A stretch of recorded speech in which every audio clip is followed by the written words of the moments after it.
will lynch this man under the letter of the law. Daniel Duncan, you are under arrest. To the county jail! Yeah, the story is a man named Daniel Duncan was convicted of murdering a Jewish merchant in 1910. And he was hanged for this crime. And many people feel that he was wrongfully accused. So at the time it was a big story, and a lot of Charleston was all into the story and following what was going on in the newspapers and everything, and it was kind of a big deal at the time. And following his hanging, there was a hurricane, and some people in Charleston today still call that storm the Duncan Storm. It's kind of retribution for his being wrongly accused and ultimately hanged for something he knew nothing about. By the way, how is your Uncle Tom, Jim? Oh, he's just fine, Miss Diddy. Kind of you to ask. But the other day, he got his feet caught up in some chicken wire. Ripped them clean off, he did. But it don't trouble him none. He figured he don't need no feet. Being the Lord see fit to give him 2 strong wings. I think that the blackface is the persona of society at the time. It's a reminder. It's like having salt and pepper on your table. When you go into the theater and you see the performers, it's right there. It was black and it was white, and there's a line right down the middle. And that's a constant reminder to me of the way society was at the time. So I think it's very appropriate. I think it's very innovative.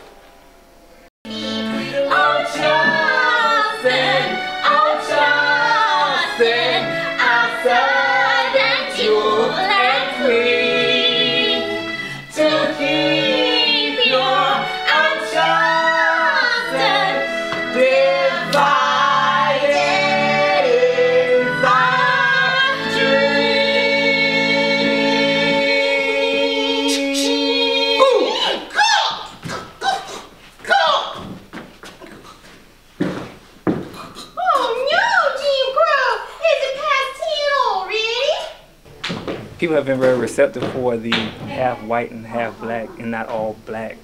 We found in our talkbacks, especially this weekend since we started the show, that one individual said that if it was all black, it would be a little offensive. And I would say that I probably have to agree just because of how the minstrel shows were done back then.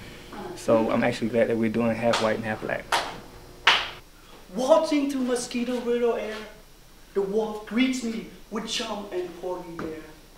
Perfume of fishy splendor in my nose.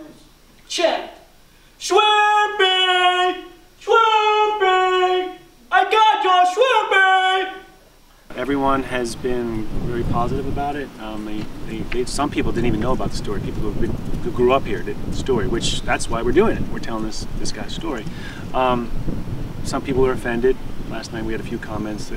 We do send up the stereotypes, you know, that we say things that people obviously have heard in the back rooms, but we say it right on stage. So we had a woman last night said she was offended by the Jewish jokes. Come into our shop, buy some shoes. We are merchants, and yes, we are Jews.